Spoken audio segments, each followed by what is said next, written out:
Hey, true believers, what's going on? It's Eli back with another review video, and back reviewing / talking more Marvel stuff on Disney+. So that's right, guys. The next MCU material on Disney+, being the last Marvel television show in Phase 5, and it also being the very last altogether. It is the last chapter in Phase 5 of the MCU.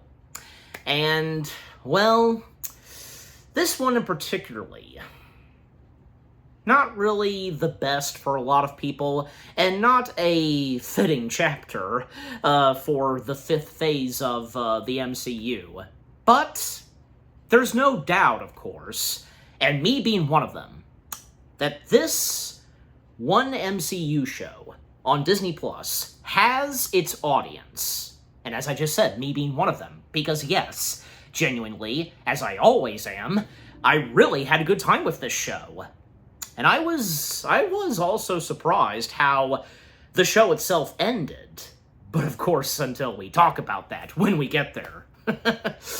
So yes, guys, I am now reviewing, again, the last installment of Phase 5 of the MCU, and for it being the last Marvel television show on Disney+, etc., you know, that's right, guys, Ironheart.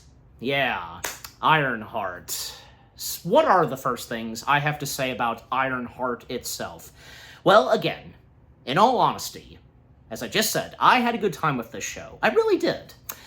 And ever since we were first introduced to Riri Williams / Ironheart, Ryan Coogler being responsible for bringing this character to life, first starting in the second installment of Black Panther, Wakanda Forever. That's where we were first introduced to her, and where those from Wakanda, they discovered her, she was brought in, and the adventure that took Riri Williams in that movie, just, yeah. And she was a nice addition, and being a part of the second Black Panther film, and for that being her introduction and all in the MCU. And with what Dominic Thorne brought to the character herself, at least in my opinion, and I'm sure you guys would think so too, really good, yeah. And not long after we would see the character on the big screen, we would a little later then see her have her own piece of MCU material and coming straight to Disney+, being one of the Marvel television shows in the MCU. And yeah, because when it was announced and we saw the trailers and all that, it looked, I'm sure for most of us, very intriguing and interesting. And knowing what was going to be adapted from the world of Ironheart, and some few characters here and there that most of us did not expect. Until, of course, we sat down and watched the entirety, all 6 episodes. Yeah. And for Riri Williams, Dominic Thorne playing the character, to expand more and what the next chapter of Riri Williams has in store, and, you know, post Wakanda Forever, and where her life goes, and with her just, you know, with the Ironheart equipment that she has, following in Tony Stark's footsteps. But really, it's her stepdad that had an admiration for Tony Stark and all. And the villain, the main antagonist for this, which being the Hood, not really an antagonist to Ironheart, because in the comics, well, the Hood being an antagonist to, say, the Avengers and all that. But, you know, the one that's behind the puppet strings, whom is the puppet master, with how much we get of him, and he's the one behind all this, and the fact that he has taken whom would be the Hood under his wing, leading him and all to the dark side, and so on. Very interesting. And 2 big losses that Riri Williams, unfortunately, has, you know, gone through, one of them being, of course, her stepfather and her best friend, yeah. And the more details we get about that. And Even say, yeah, because also Riri finding herself involved in a gang and which being led by the Hood, and little do those members of this gang that's led by the Hood, they realize what the Hood is really like and all that. And some funny moments and the emotional moments all throughout Ironheart. Yeah. And with each episode, and which, by the way, because it's really cool because the first 3 episodes and the last 3 episodes of Ironheart, each being directed by 2 different directors. Yeah. Which is really cool. Like, one of the directors having directed the first 3 episodes, and the other directing the last 3 episodes. Yeah, and again, only 6 episodes to come from Ironheart itself. And, you know, the fact this being a mini-series and all that is, yeah. You know, despite the negativity, you know, I could care less what those critics say about any MCU material, whether if it's on the big screen or TV, or the toxic Marvel fans. No hard feelings on any of them. I'm just simply saying, because, okay, they're entitled to their opinion and all, and so am I, and so are we. And for any of you that really came to enjoy Ironheart for what it is, well, good for you, and the same going for me, of course, as I just made it very clear.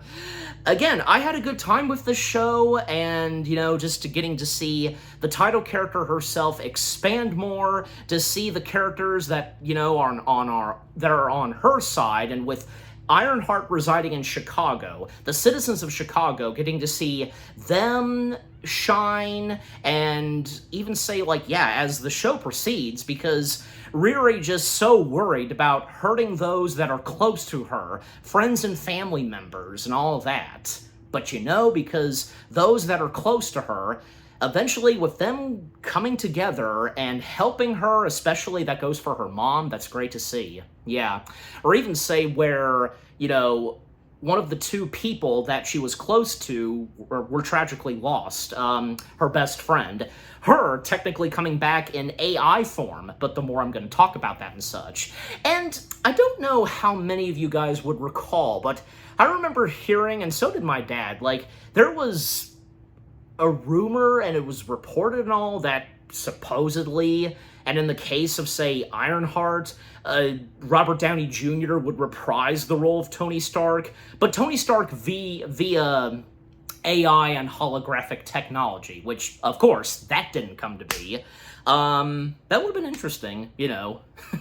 And, you know, because even with my dad, because, you know, he had hoped, and before, say, Endgame happened, that, you know, Robert Downey Jr. would come back for some more MCU stuff. Just like, say, how, you know, how much he appeared in Spider-Man Homecoming. You see, like in that direction. But when he died in Endgame, because my dad was like, well, he didn't sign a new contract. But, of course, with, say, Doomsday, but anyways. So I just thought I'd mention that because, again, I do recall it was reported and rumored that maybe we would see a holographic AI version of Tony Stark helping Riri Williams. Well, and yeah, because again, with Riri Williams having the same kind of iron technology, because yeah, her being Ironheart and following in the same footsteps as to what, say, Tony Stark did with the iron technology, iron suits, and so on. Yeah. Anyways, but yeah, need I go on still. But to wrap up with my first thoughts and all, Ironheart itself, while unfortunately it's not the best, with the lineup of Marvel television shows on Disney+, you know, at the end of the day, it had bad luck. That's all I can really say, and in all honesty. But again, that doesn't stop the fact that there are those, including me, that came to have a good time with the show, get into and all. I was, like, yeah, weren't you? Alright, so, again, I enjoyed Ironheart, and the more I'm going to talk about it, which, yes, so, now with the first things I've had to say about Ironheart done, and out of the way, now, as always, to read the description / the story / the overview. Genius teenage inventor Riri Williams creates the most advanced suit of armor since Iron Man. Okay, so now having read the description slash the story slash overview done out of the way, now to dive in slash break down Ironheart itself. So of course, starting with episode 1, which being titled Take Me Home. Okay, description slash the story. MIT student Riri Williams builds an advanced armor suit being inspired by Tony Stark, and while dealing with challenges as a young black woman in tech, she would confront a tech-based threat and must decide if she's ready to become Ironheart. Roll credits. Alright, so now to dive in episode 1 itself. So, Riri Williams, and where we see her up to now, and again, post the events of Wakanda Forever, well, with Riri just having big ambitions. However, her money doesn't match her aspirations exactly. And so she would have to get creative more, and if she does want to have enough for her new AI stuff. But then, with her starting to sell completed projects to students at every university in her area, which, yeah, this is against her university's policy, and also being illegal, right? Yeah. Well, and it comes up to where, yeah, after Riri had been at the university for 4 years and not delivering any semblance of her project and doing that kind of stuff and all, well, they take it away. They take it all away from her, her grant, and also expelling her. Ouch. And with her trying to say that they're trying to make her small, and that's, and, you know, with this not being her fault, and, you know, that is happening, but, well, that being a lie, and, you know, not only the university, but with her knowing that also, yeah, and still, and with that just not, it doesn't make her give up whatsoever, you know, good for her. And when she does get the chance to collect her stuff and pack up, and yeah, before leaving, well, Williams would assemble the iron suit that she made herself, and with her grant, and escaping Chicago. Yeah, so with her flying around Chicago, and I'll go ahead and say this, the visual effects in Ironheart, fantastic, of course. I mean, it doesn't fail most of the time, right, that the budgets for any of the Marvel television shows on Disney+, and the fact that it is a streaming show, just like, yeah, and this is Marvel we're talking about, for any stuff like this in particularly, with, yeah, the specific visual effects, what's going on, always looking pretty good with its quality and budget. Anyways, so, meanwhile, and while, you know, we've seen Williams fly in the sky, we would then be introduced to a gang, as I did mention, yeah, where we would see a gang attempt to steal a house, and everything being set to work out. That is with the exception of one of the gang members, always and just keeps messing up at disarming the alarm. And ultimately, because of him, this is his doing unintentionally, the robbery they were planning to do in this house, it goes horribly wrong. And thus, they have to escape and get out of there. And, well, now, and one of the gang members we're introduced to, John, he would have a chat with his boss, which being the Hood, yes. Well, because they're talking and they must find someone new, and to replace whom messed it up. He goes by Rampage on Discord and all that. The other gang members, they find his alter ego name just stupid and all that. But to him, it's cool. So with them just trying to find a replacement, and whom is familiar with the hardware. And, well, luckily, and while they're talking, just so happens that Riri flies past them, and with even she didn't realize that someone did see her, and it was them, because, yeah, you know, because they looked up, and thus they find their answer, yeah. And with Riri, because, well, she's trying to fly her way back home. However, out of nowhere, Riri would quickly make a spectacle of herself by crashing down and having to walk around and carrying her suit, because her suit shut down. Yeah, so not good. And because it came from MIT and all that, just, oh jeez. Well, and yeah, and right after she crashed, literally on the road, this is where we get our title of the show, Ironheart. And it's very interesting how in Ironheart, they show the name of the show. Like, the show does not have a fully blown proper intro. To me, I think that's very clever and creative, the direction that Ironheart takes, and whenever, yeah, we get the title of the show in various ways. I like that. What say you? Well, with her arriving home, and where she would overhear her mother discussing with some girlfriends of hers about, Riri's grief and with her, and which happened a few years ago. And as I mentioned, Riri's stepdad, Gary, and her best friend, Natalie, because, again, both of them having died, and with her trying to basically, she did hear this, but she just, with her entering and just wanting to go straight to her room, but with her mother already, spotting that she came back home and knowing that she was expelled. And she is a bit angry over this, with what happened with Riri. Well, and thankfully, because we would then be introduced to Xavier, whom is the brother of the late Natalie. And hey, we have another character in something Marvel that also goes by the name Xavier. Yeah. Well, with him coming in and saving her from the scolding, and with him just, can't understand why Riri could be living in just a normal life, and with her just refusing, and for her, it's about making people recognize her, and that's also because why?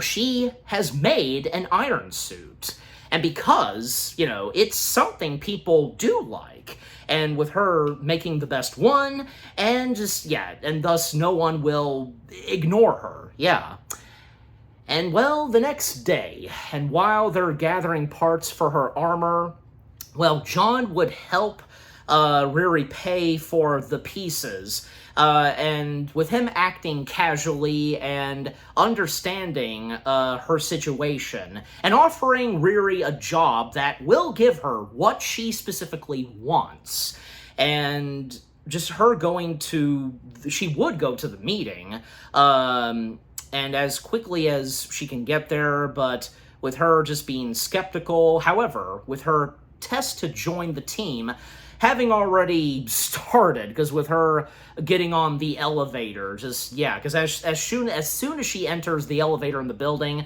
because it stops working at one point, and then there's a machine that spreads gas, she did notice that there was, something right next to her on the elevator under, a big piece of cloth. Didn't make much of it, but even when watching this, even I was like, okay, something's gonna happen. Like, what's that doing in the elevator? That's not normal. And it isn't. Yeah, because taking off the cloth, and, well, that's where we see a machine that, because with what it's carrying, the gas and all, and she will die in a matter of seconds. And even though, she is unprepared, Riri, she manages to cook up a plan to get the elevator to work again by opening it and, well, surprising everyone, doing it her way, hot wiring the wires and all that, But unfortunately for them, she did do that to save herself and not to join them. That was, that was not part of the plan and all that, so, and with what she was expecting. However, not liking them, it doesn't change that she needs money for her inventions, and the Hood, knowing that, so, well, she would be convinced, and for her to join them anyways, and when he would show Riri her payment, there's a lot of money and all that, her only one condition is that she won't hurt anyone else. Yeah. And with that, she still agrees to help and work alongside with the Hood and the other legal actives, shaking hands and all. So yeah, it's done. Well, a little later, there's a moment where Riri, she listens to a mixtape made by Xavier that he made for Riri, and with her listening to it while she's rebuilding her armor, and it turns out that Xavier secretly added an audio of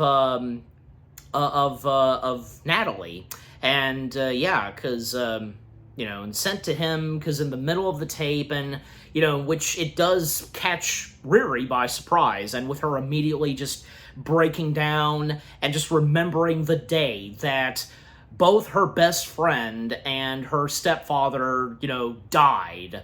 And because, Natalie, she was in the garage that belonged to Riri's stepdad. And because, they're talking, and they were talking while Gary was fixing a car, and it was just a normal day. And yeah, and also because we get some flashbacks at times throughout the show. Literally, because how the show first starts off, because, we see Riri and Natalie just having fun, and Natalie mentioning that she has a crush on Thor, just wanting to, be with Thor and hold his hammer and all that, but overall, what does Natalie want besides that? Well, she just wants to be happy, and that's what matters. That's good, to come from Natalie. Well, again, because the flashback we see, and on the day that, tragically, both Natalie and Gary would die, because, it was just a normal day, and they were having fun, and just thinking about what they could do when the car is fixed up and ready.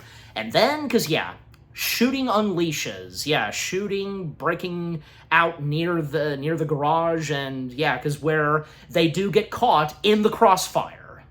Ugh. So and luckily Riri, because she did survive, but because of that, she can't get Natalie out of her mind, because nobody can, because that's a part of life sometimes where any stuff like that happens. Certain visions we have, they're attached into our brains and minds and all that. Yeah.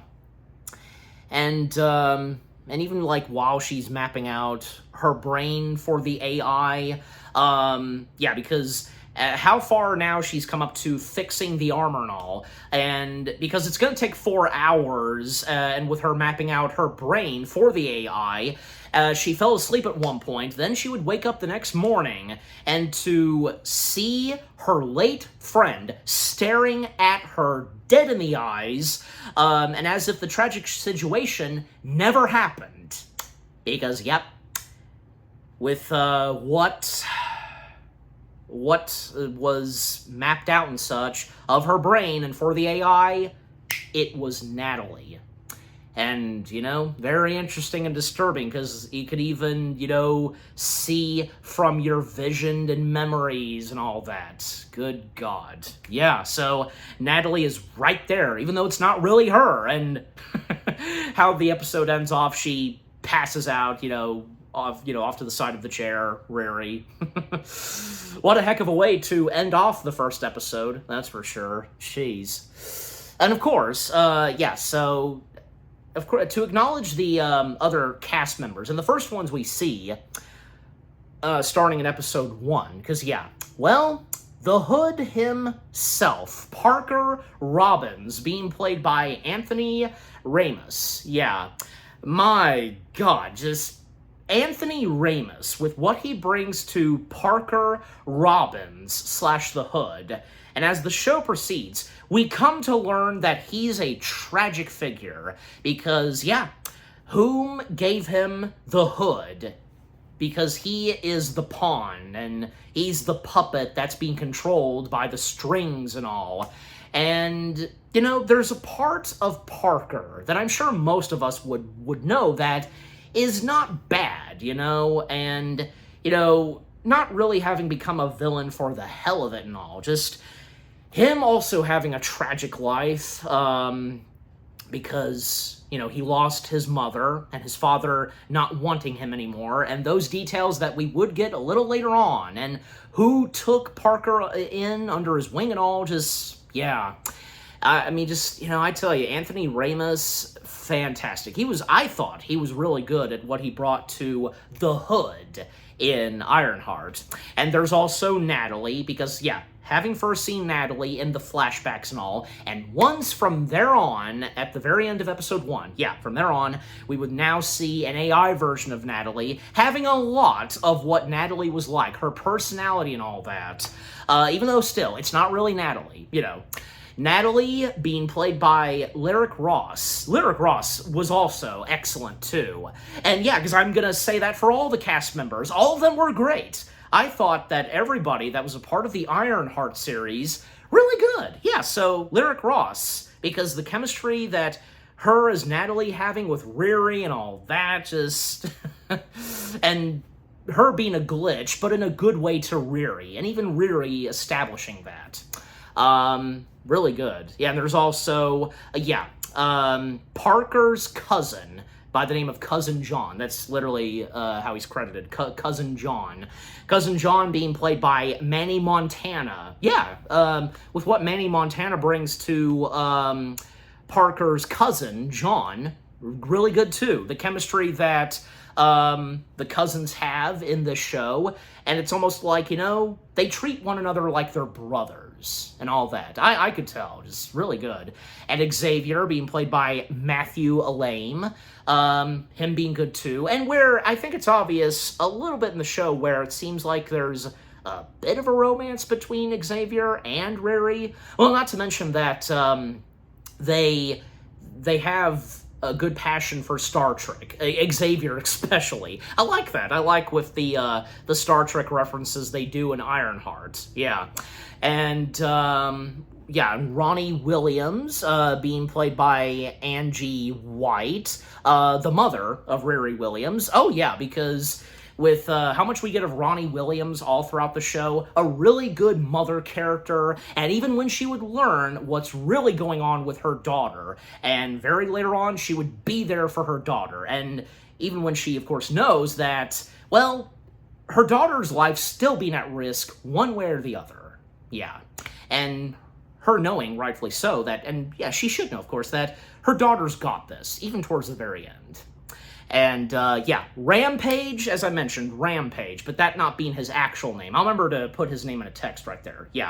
Rampage being played by another good talent to be a part of Ironheart, Eric Andrea. I think I'm getting his last name right. I mean, we know who this dude is. He's fantastic, and nice to see him be a part of the MCU and in Ironheart. And with how much we get of him, it's not that much, but, he seems like a pretty decent guy, but with what would happen to Rampage a little later on, I'll get there. But just, it's a delight to see him in anything he's in. So Rampage being one of the gang members. There's also, the other gang members. There's also Clown being played by Sonia Dennis.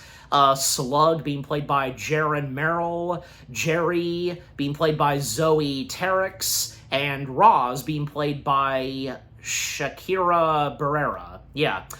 Jerry and Roz, they are related. So the other gang members, they're a part of Hood's gang. You know what?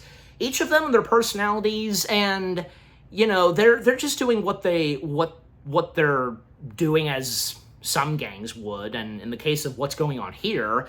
And I had a good feeling that it was bound to happen, that, again, little do they realize, because what's really going on with the Hood, and when eventually they would step down, because, again, I knew that was happening. Did you know as well? I wonder, and I'll be hearing from you. I mean, this, with what they get themselves into, and when they eventually pull out of it, it really shows that there's a part of them deep down inside that they're not really bad for the hell of it and all. They're just, you know what? To them, they're just trying to find a way to make a living and survive, as any specific gang like them would. But I mean, just overall, despite the bad things they do, pretty good, decent characters, to be in Ironheart. And also another friend of Riri's, and does help out a few times, and up towards the end of the show, Landon, because we first see Landon in episode 1, where he offers to help out carry Riri's iron suit getup, because with how much is damaged, and, this does save her the trouble, and because there were a few people just calling her Iron Chick and all that, cut the chick some slack, will ya? Just, little do they realize. And Landon just being a bit of a snob at times, if that's the correct word I'm looking for, where, every time, at times, just, he would be a helping hand, it would require payment and such. Landon and being the kid he is just, yeah. But overall, Landon and being played by Harper Anthony, a really good character, yeah. And a few of the characters that, that only appear in episode 1, and those at the university. Professor Willix, being played by Jim Rash. Yeah, Jim Rash, another good talent. There's also, Gary Williams. Yeah, because, only seeing Gary Williams in the flashbacks, being played by LaRoyce Hawkins. Good, too. Yeah, with how much we get of Gary in the show. Nice. And I knew I recognized the face. One of Mrs. Williams' gal pals. Yeah. Madeline. Madeline being played by talented off-screen actress. She's best known for her amazing voice acting. The good old talented Cree Summer. Oh, just excellent to see Cree Summer on screen. Because, she has done some on-screen acting before, but most prominently, we know her best for her voice acting. You name it, from Kida, Cleo, and Dexter's Laboratory, and a bunch of numerous stuff that Cree Summer has done, just, overall, just Cree Summer. What do I have to say about Cree Summer? With how much we get of her and with what she brings to Madeline, it's Cree Summer, come on. Yeah. And there's also Dean Choi, being played by Tanya Freeman. There's Junkyard Jim, played by Chaim Jarafi, whom, because when Cousin John approached Riri and offering to, give money and all that, because, and Riri was turning to Junkyard Jim, that was him, so... yeah. And some of the other characters, from, say, Caden, played by Tristan Dye, Aiden, played by John Anthony Torres, Braden, played by Brianna Abruzzo, and Jaden, played by Hamilton Luthen. Just to name some of the other cast of talents that are in episode 1, as I do sometimes. And also, Riri Williams' own Jarvis, at the start of this, and where she's first in her iron suit, Trevor, if I'm saying that right, being voiced by James J.A. Huell, whom basically being the Jarvis to Riri Williams at first, being this cartoon pencil. Very amusing. All right, but so overall, because the cast of talents that we first see in episode 1 and the rest we see, just overall all fantastic. So overall, episode 1, Take Me Home. A pretty good, decent way to start off Ironheart, and usually because any comic book show, where it begins, any main protagonist having its beginning and what happens towards the end, and from there on. So again, where we pick up after, say, seeing Riri in Wakanda Forever, where her story goes next, and where it all begins. We learn about, 2 tragic losses that Riri had suffered, her best friend and stepfather. They're very close to her. Where her life is right now, she got kicked out of MIT, but then when she would come face to face, the gang would discover her and negotiate and convince her to join them. But again, with her being hesitant and all, but little does she realize what more is at stake and all. Just overall, episode 1, Take Me Home. I had a good time with it. Okie dokie, so now we come up to episode 2, titled, Will the Real Natalie Please Stand Up? Alright, description / the story. Riri's new AI, dredges up painful memories ahead of her first heist with Parker and his crew. So now to dive in / break down episode 2 itself. Well, where we literally last left off in episode 1, and despite it being the last thing that Riri wanted, well, with her having awakened to find that the AI is indeed an image of Natalie, Natalie being the model of her new AI, her Jarvis, basically, for her iron suit, with her immediately attempting to change that, but Riri doesn't exactly know how, and with her just not having the time as of right now. There is no time currently. So now she has to deal with this that she's witnessing, And in the matter of minutes, well, with her just, must leaving to meet with her new team, and which, on her way out, well, Xavier would just so happen to invite Riri to a party to go with him on the weekend, and to which, she does happily accept. And, well, then Parker Robbins / the Hood, well, by giving Riri a rundown of the group, more details on the gang members. Slug is their hacker, and whom is one of the most wanted people in Mandrapore. And Jerry and Roz, as I said, they're related, blood and all that. They're blood siblings, and they are their brute force. And there's also Clown, as I mentioned, where what we know of her, she is their pyro specialist, And John, again, being Parker's cousin, and whom is responsible for many tasks, which includes recruiting and driving, and then with him explaining that their plan to sabotage TNNL, which it wants to turn Chicago's freight tunnels into a private highway, and by negotiating with them, and still, because the only thing on Riri's mind is where she wants to get paid. She's only joining the gang to just get the money. That's all she's wanting. And with, where she's at currently, and because of having been kicked out of MIT, at least, with her attitude and with, what she says about just wanting to get the money, at least it's not in a really bad way. Not exactly. And if you think about it, just, So, with Riri, just, because with her still needing a few tools and for her suit to properly work, and thus, with her ordering her AI, whom now going by Natalie, because there's the dots by each of the letters, and for her AI to find someone who can sell her the specific parts that she needs. However, before that, she doesn't forget to lock the AI to her laptop. So, it won't mess anything up, and while she's away and out. And to, well, Williams' surprise, her black market dealer is a flat-out coward, and who just can't stand for himself, and with her quickly just getting him to take her to where he has the parts that she needs. Well, then, meanwhile, Natalie just snooping into Riri's laptop, and it's very creative where, we have the moments in the show where it's just Natalie. We just see her doing her tech stuff, like in a laptop, or if it's inside the iron suit. I like that.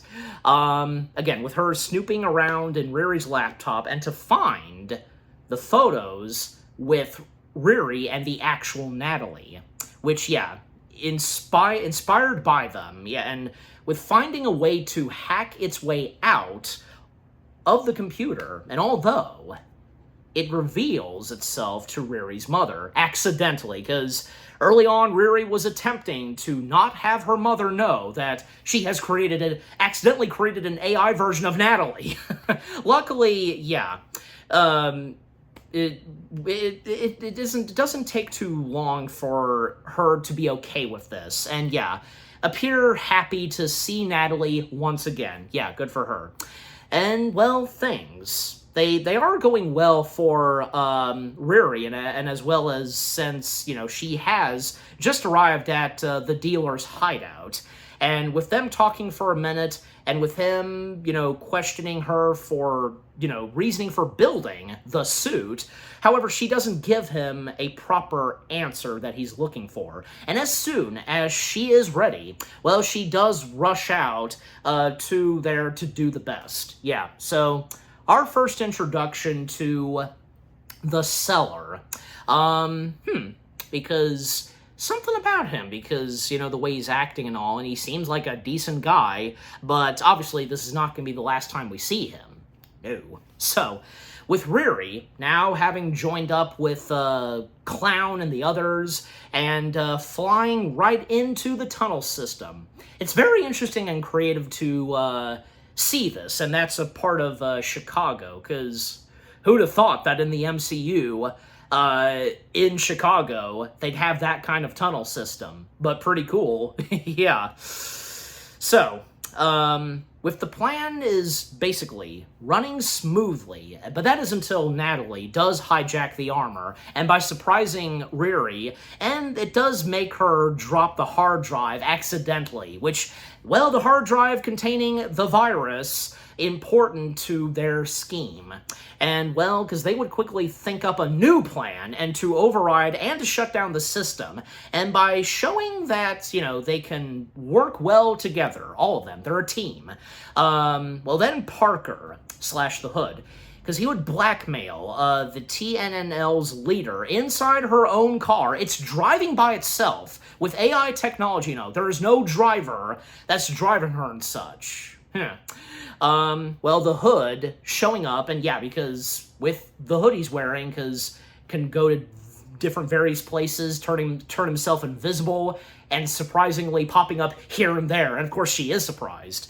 Yeah, and with the Hood allowing, because, yeah, seeing that it allows him to be invisible and hide, again, that's just amazing, yeah.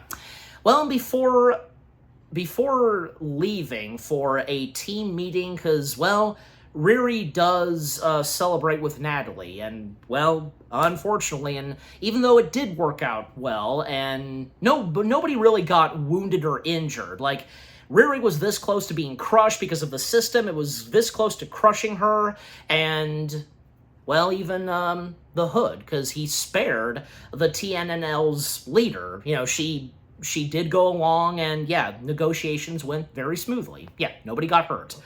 Well, again, with Riri celebrating with Natalie, it would be interrupted when a guard would spot them, and the AI of Natalie, it would freeze and glitch. And because of that, well, Riri can't take control of the iron suit, and she does almost get shot.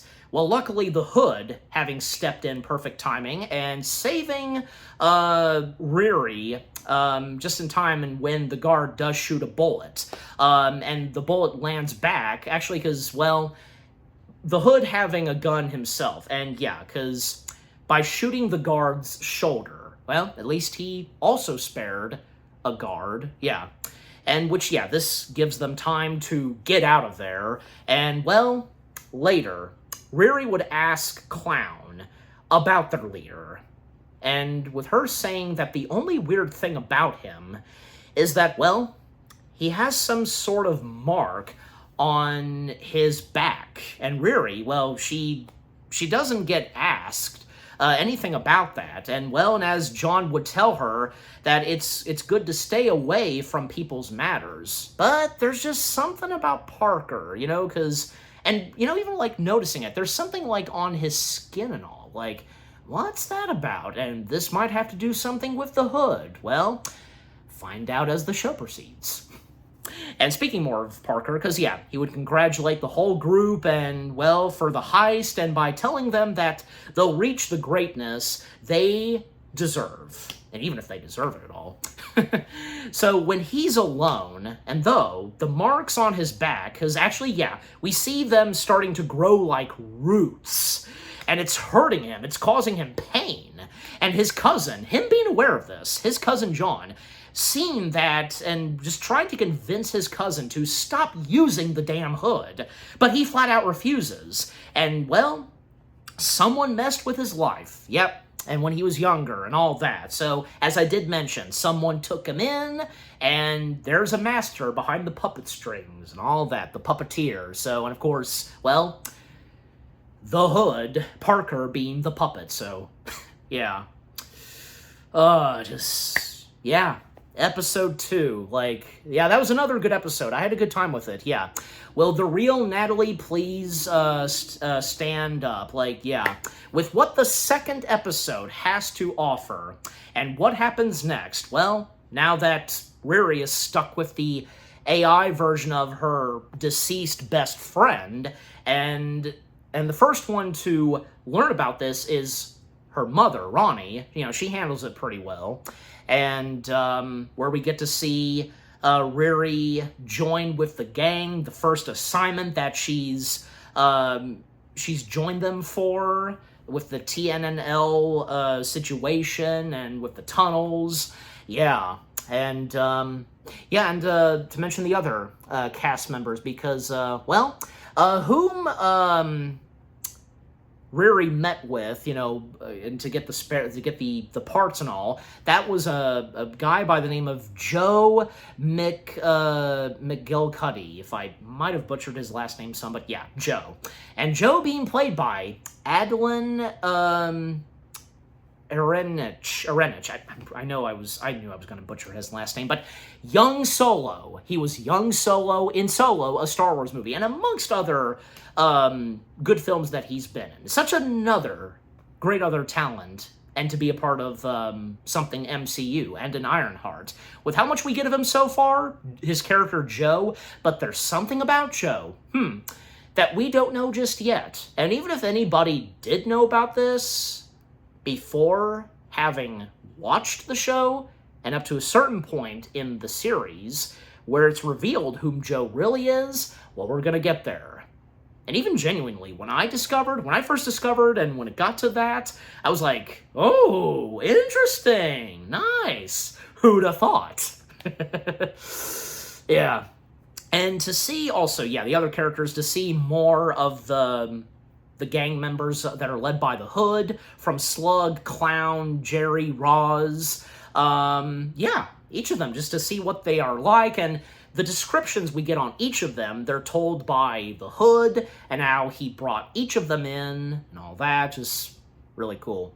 And some of the others, because a next-door neighbor of Joe's, not a very friendly woman, a woman by the name of Heather, played by Tanya Christensen, if I might be butchering her last name some, but I've seen her before, and another good talent to be in this. And there's also Shelia Zarate, being played by Zael, if I might have butchered her name, but because her being the leader of TNNL, that's right. I mean, we don't get that much of her, but you know what, because for anybody that knows her, nice to see that we got to see her in something in the MCU. And just the suspension, and especially because, with what's going on in the tunnels, and where the guard comes in and is this close to shooting them, the moment where AI Natalie glitches, what is up with that? Well, it has to do something with the gun. And the situation that poor Riri's now got herself into. But the more that would happen, and with her discovering more on the Hood, where, again, she is skeptical about something that's not right with Parker, and where we see, because the tattoos and all that, just, oh man, because he's got tattoos on him, but besides that, what's growing on him, like roots, and his cousin being aware, oh my gosh, just, just overall, episode 2, that was another pretty good episode. Now, on to episode 3, titled, We in Danger, Girl. Description / the story. Riri is uncomfortable being a part of Parker's crew. 2 more heists and Max, and with her out, and her promises. Okay, so, with what happens in episode 3, where we start off, well, The gang, and along with Riri, they are celebrating their payment, throwing the money everywhere, and they're also discussing, each of them, what they'll do with their money and all. However, a clown ruins their party with a surprise that, with her appearing, just using the hood, she went in and grabbed the hood, and Parker was not wearing it. They are baffled and they're shocked by it, because this is going to piss off Parker one way or the other, if so, yeah. And also, with them talking about what they're going to do with their money, a few of them having some positive things to say, in a good way, yeah. But yeah, so with what Clown is doing by wearing the hood, and just her over the moon, and then just after learning how to hack its safe and by stealing it, yeah. But with her just, she doesn't know how dangerous this is. And when John steps in and sees this, well, he would knock her head onto the table, and yeah, the cousin's pissed off, yeah, but what's Parker gonna say? Well, Parker, when he steps in, he does try to defuse the situation. Surprisingly, he handles this pretty well. Yeah, so with him defusing the situation and by explaining that their future heist, yeah. However, everyone just being shaken, and with him just sending them away for a while. Yeah, because they need a day off, they need some rest and all that. Yeah, good for them. Well, Riri would call him to ask what they're doing, and because, she doesn't want to be a bad person. This isn't really what she 100% signed up for. And with Parker reminding Riri that she's spending time with a bunch of criminals. So even though that she doesn't want to be a bad person, she's already been hanging out with criminals, and just her technically becoming one. But, well, with her just, not admitting this, and, her just not admitting that, she's doing something wrong. She can't. And with Riri also asking what his hood is, but he would only say it's magical, and just refusing to explain further explanations and all that. All he says to her, it's magical and all. What kind of magic? That's the question. Well, and when Riri would get home, Xavier, he was waiting for her, and with him being suspicious about her job, and with that leading them to talking about Natalie, and, which does fill him with joy, and, as he cherishes every moment that he had with his late sister, and with him handling his grief in a totally different way, unlike, say, Riri, and, just avoiding, just thinking about it for long, and, well, suddenly, Joe would step in, and by the way, because there was a moment where, Riri, bought an expensive gift for, Xavier, a new pair of headphones. That was nice and generous of her. Yeah, but again, with Joe stepping in, and yeah, knocking at the door and just demanding that she work with him, and Riri has to, play along, and by telling her mom, as well as Xavier, that he's a colleague at work and such. Yeah. So, again, with Joe wanting and demanding Riri to work with him, because, yeah, she apparently inspired Joe, and so now, because with him wanting her to help him by creating things that will help people, hopefully in a good way, so yeah, and because even, yeah, after he blackmailed her, because, yeah, it's Natalie's time to do so, and with Natalie saying that if Riri doesn't start hanging out with her, it'll look the suit, and so with Riri just agreeing to go out with her the next day, yeah. And while they're hanging out, well, Natalie taking her back to her stepfather's garage, in which, yeah, makes Riri have a panic attack, because I think it's obvious, the last time that she stepped foot in that garage was when both her best friend and stepdad died, right in front of her very eyes, lying on the floor. Yeah. And again, where we see right there that she's having another flashback. And AI Natalie sensing this. And, well, because, with what really interrupts their day out is by seeing the police looking for her. I mean, eventually, yeah, because overall, AI Natalie did manage to help calm down Riri some, but yeah, as if that wasn't enough, having a panic attack, again, her coming back home, and by seeing the police right out in front of her and her mom's apartment. Well, apparently, the police ask Riri about her connections with Rampage, because we learn right here, and like I said, we don't get that much of Rampage, and it's up to this episode where someone killed Rampage. Oh boy. And, well, because, yeah. And with the cops, because, they basically went after who last contacted him. And supposedly it was Riri.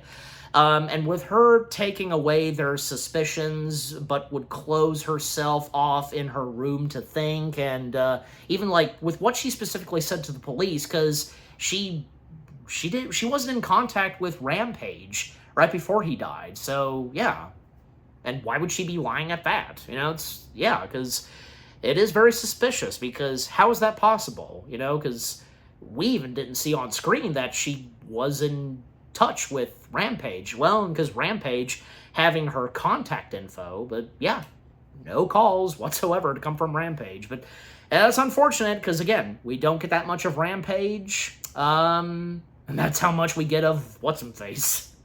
But yeah, it's just one of those things. Well, with Riri believing the Hood is the one who killed Rampage, more than likely so, and thus, yeah, she must learn something about his powers as soon as possible, ASAP. And Riri, just her wanting to try to steal a piece of it, and, well, this is during their next heist. But, she won't be able to use her suit there. And confidentally, one of Joe's projects being a prototype for a biomesh skin material, which, can solve her problem, and thus, with her going to his house to get it. And with her being there, and yeah, she has to help Joe fix his arm, and after he hurt it with one of his projects, well, she would end up finding a bag full of his father's ashes. Been put in a special, container, yeah. But what we learn and such, why? Because, well, this is where we learn that his dad, Joe's dad, is Obadiah Stane. The first antagonist of the MCU in the first Iron Man. Jeff Bridges? Yes. Now that's a name that we don't hear too often. Yeah. And Obadiah Stane / the Ironmonger. Yeah, I'm saying that right. And Joe. His name is not actually Joe. It's Ezekiel Stane, or Zeke for short. Yeah, I'm just gonna go with Zeke, because that's his nickname, yeah.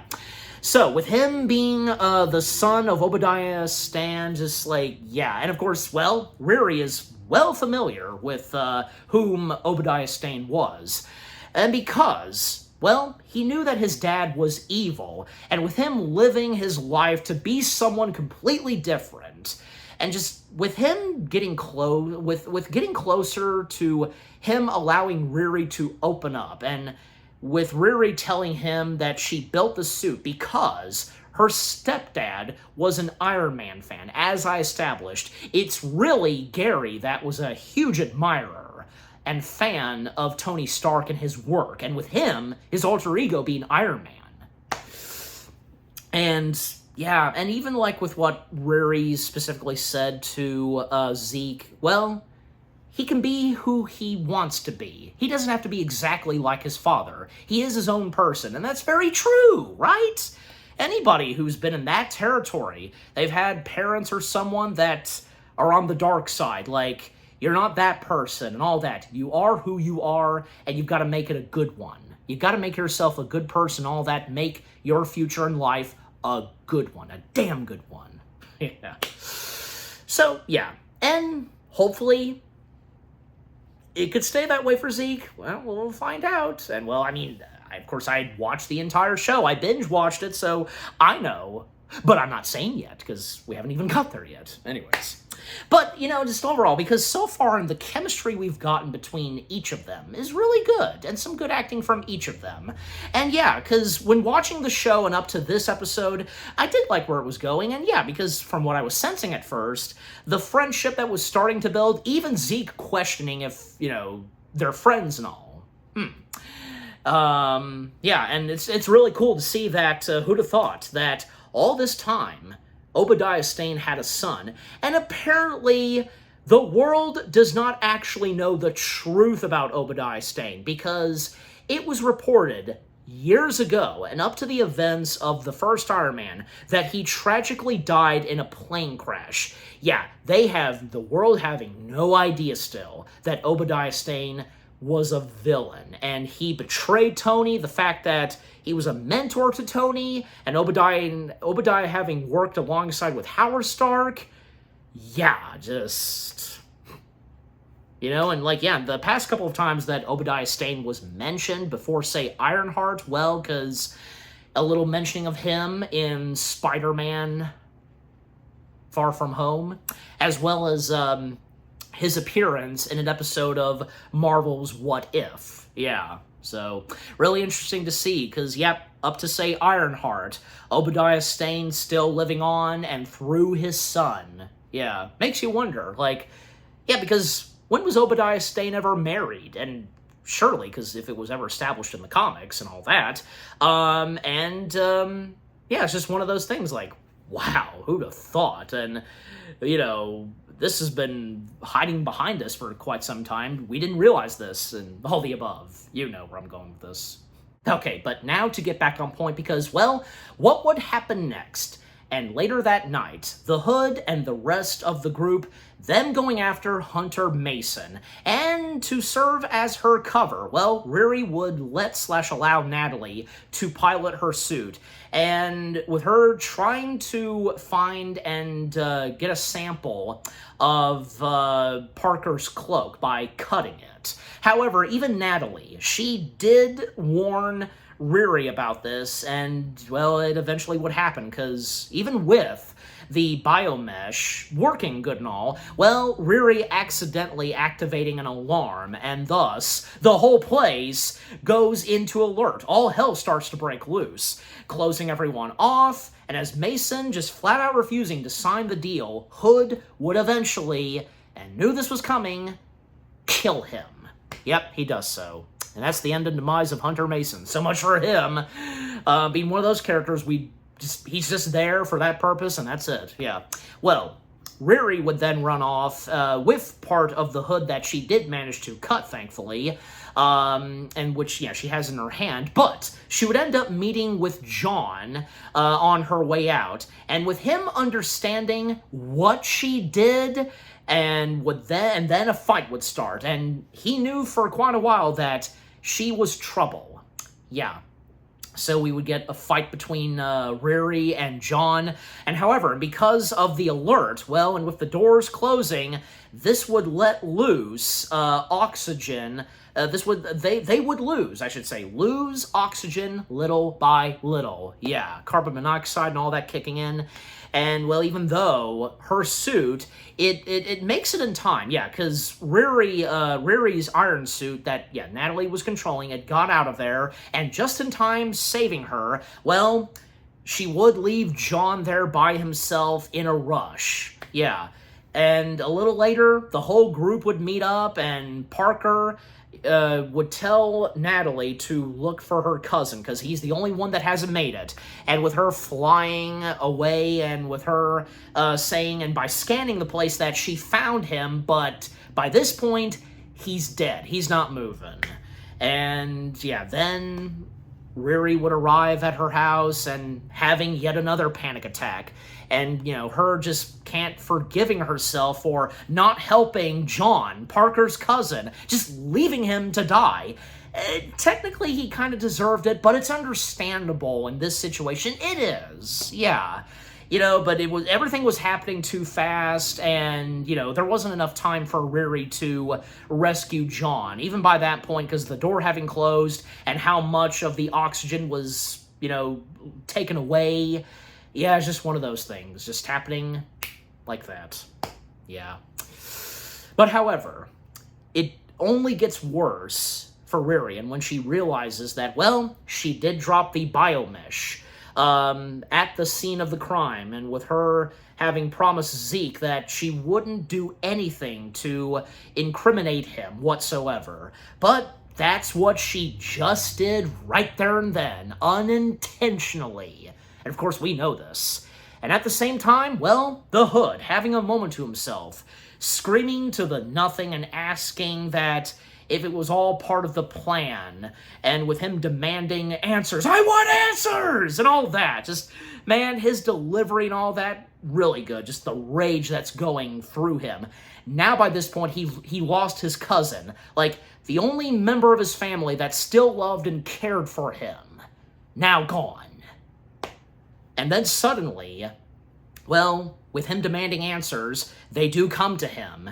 And with him turning around and seeing an image of his cousin suffocating alone. However, what would happen next, what he would see, is a shadowy figure of Riri's iron suit walking and standing behind John's corpse.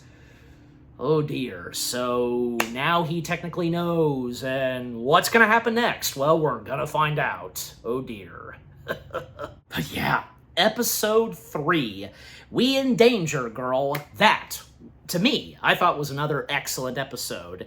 Yeah, because more stuff that happens, we get to learn about the son of Obadiah, yeah, and the specific equipment that Riri needs, and in order to, what she's planning to do, get a sample of Parker's cloak, the Hood, and the situation that they would all find themselves into, which would lead to the death of Cousin John. Oh boy, and shit's gonna soon go down, that's for sure. Yeah. And, Hunter Mason, because, whom played Hunter Mason? David Vaughn. Yeah, another good talent, and to be in something the MCU, and yes, what he's best known would be, say, Cop Shop, Dope Sick, the show with Michael Keaton, Tell Me a Story, and American Rust. So, yeah, having done a lot of other TV stuff, and, again, another good actor. And, again, just how much we get of him in in Ironheart, well, he was still good, yeah. And yeah, just the fights and all that, especially with, Riri, because, well, she's most prominently good at fighting with her suit and all. I mean, there are times where we see her kicking butt, but it's not enough, just, And obviously, you've watched the show, so you know, because how much fighting she is able to do without anything on her, yeah. Some good acting moments here and there, the chemistry, and again, what happens towards the end, like, jeez, like, golly. We're up to that point, and because we're up to the 4th to last episode, and there's 3 more left after this. What next? Because there's only 3 more episodes left, like, yeah. But again, overall, episode 3, We in Danger, Girl. I enjoyed it.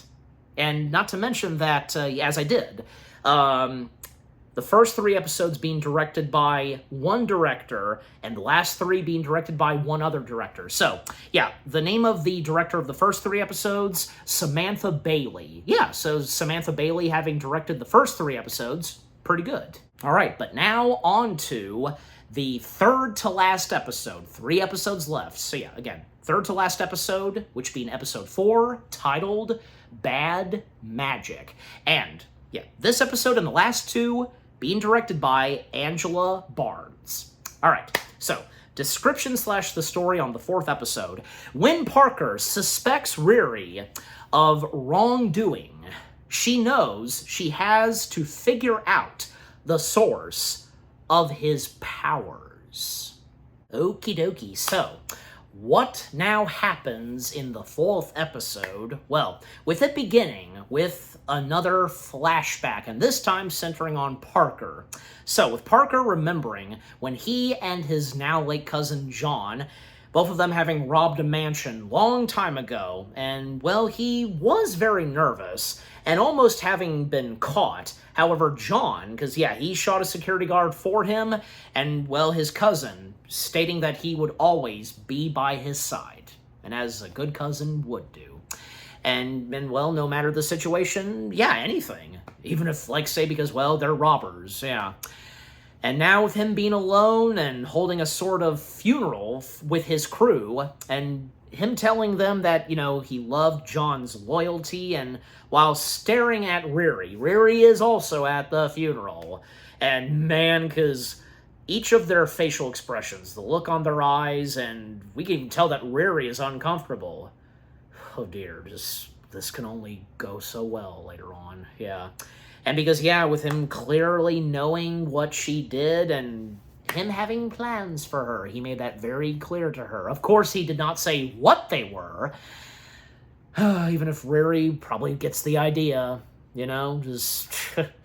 Well, and back at her house, because Riri, what she would do, well, because she would put cameras all over, and by giving her mother a watch, that'll protect her. And her also giving Xavier a watch as well, and without explaining anything to him. And Riri, well, she would also ask him if she's a bad person, get his opinion and all. Little does Xavier realize what she's been doing. The same goes for Ronnie. And in response, he would tell Riri that if anything, Riri is smart. And he's not wrong. Yeah. And yeah, with things such as good or bad, the more he says, and just can't describe her, but, with that, that doesn't ease her anxieties. Yeah. And more Star Trek stuff that they mention here and there, and just all that. Yeah, very cute and all. And, well, Riri, she would even, have to sleep in her suit to feel safe. But that alone doesn't work. And when at one point she would hear gunshots that are coming from her mother's bedroom, which were actually coming from the TV in her bedroom, and with the watch having activated, and of course, yeah, there's a shield that forms around her for protection, and, an uncensorably scaring her, yeah. But thankfully, yeah, because, again, the gunfire was coming from the TV, as I just said, yeah. And with Riri opening up to her mother and saying that, she might need some of her crystals or magic. Yeah. And then by the next day, they would go to Madeline Staten's shop. Yep. We get to see Madeline once again and once more in the show. And, well, yeah. Again, being one of her mother's friends. And Riri is instantly skeptical. However, then Madeline's daughter, Zelma, would realize the piece of fabric in Riri's pocket, and by sending them to another realm. And there, they can analyze what the cloak is, and unfortunately, it's something related to the darkest dimension possible. And Madeline, not telling Riri who made it, but saying that, she must forget about it altogether, and because nothing good will come out of holding on to it. Yeah, and this kind of magic and all that's going on, it's bad. Yeah, and it's really cool because in the case of Madeline's daughter, Zelma, she even mentions that she basically came from being taught to use magic and sorcery and all through Doctor Strange. Yeah, coming from that part of the MCU, with those kind of powers and all, same as Doctor Strange. So the details that we get where she, off-screen, knew Doctor Strange and all that, Doctor Strange helped her, and just all that. And of course, we get to see the expansion of that in Multiverse of Madness, other wizards and with sorcery and all that. The powers they have, really awesome. Cool to see, and the powers that she's able to whip up of her own. So yeah. Well, because that all didn't turn out that great. And by the way, because Madeline's shop, it was basically a candy shop. So, but yeah. But after that, well, Riri's mother would try to understand what exactly is happening. But Riri, this would lead to fighting with her and leaving, and yeah, her suit coming in, and she knows what she has to do. And even if, whether if her mother disapproves of it and so on. Yeah, what other choice does she have? And what Riri would do next, she would go back to Zeke's bunker and to test how to destroy the hood, but she can't find anything that works. And with her having tried everything, from using acid to freezing it, but with it remaining unscathed. Yeah, I think I'm saying it right. Well, then meanwhile, the Hood would visit Zeke Stan in prison, because by that point, Zeke was exposed and caught, yeah, because of Riri's unintentional doing, because of what happened at the very end of the last episode. Look what would happen to poor Zeke. Yep, so, and it was shown on the news coverage that he was arrested and his true identity being the son of the late Obadiah Stane. And still, everybody, the world, being totally unaware, blinded to the fact on whom Obadiah Stane really was. Jeez, yeah. So, again, with poor Zeke now in prison, again, the Hood paying a visit to him, and with him wanting him to be his real self, and having him join their group as the new tech specialist. And Zeke, he does seem confused, but Parker, / the Hood, would say that he'll return at night to get his answer. Yeah. So then while flying back at home, Riri just has yet another panic attack. And so she would stop in the middle of nowhere to get a breather, like this junkyard of cars that are battered and such. Then Natalie would fly off in the armor and saying that it knows how to solve her problem. Let's hope so. But it just, however, what she does, it goes for the worst option possible. Because, well, the armor that Natalie was in control of. She arrived at Xavier's house, and it was very amusing because the armor telling Xavier to get inside, and he was like, no thank you, but he ended up being in it anyways, and he was screaming until he got there, and just like, don't ever do that again. Just, yeah, I mean, how would you react? I mean, me personally, it would be a bit hesitating and all that, just like, oh geez, but, I think I would probably gotten used to it because I knew, it'd be safe in that armor. Hey, especially because if it's on autopilot and such, just, yeah, there's an AI that's, working it good and all that, an AI to trust, piloting those iron suits. Anyways, so, because, yeah, Natalie bringing Xavier over here, just, yeah.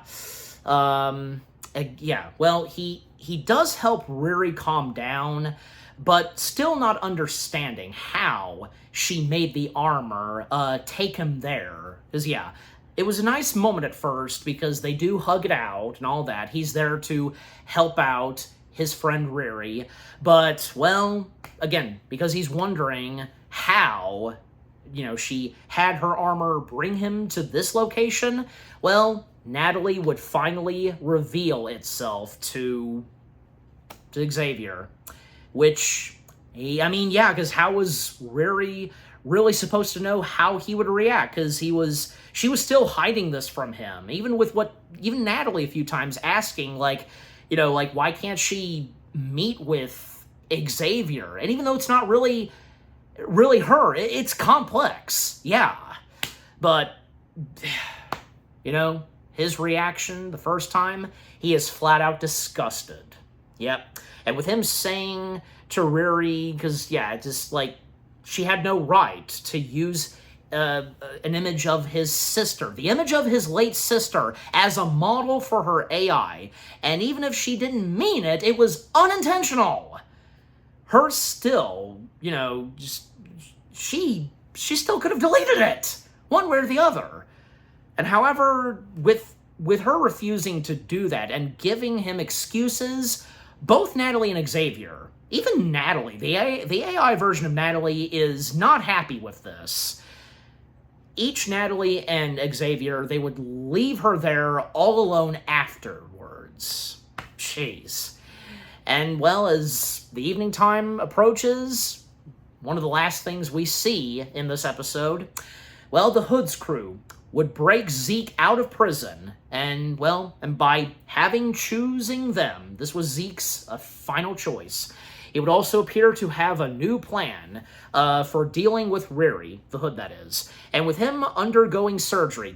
Where we see Zeke undergoing surgery and to change his body, and with the help of Slug, and yeah, because it's clearly quite drastic. Jeez, even like where we see that Zeke has to, bite on a wooden spoon. Because I don't know if I would go, for me personally, I don't know if I would go with a wooden spoon. I guess overall it depends. I mean, maybe I'd go with, like, say, a blanket or something. I don't know, because it's hard to say. I mean, what say you? Because in situations like those, what would you personally bite on that you're comfortable with? Yeah, that depends. That's all that matters.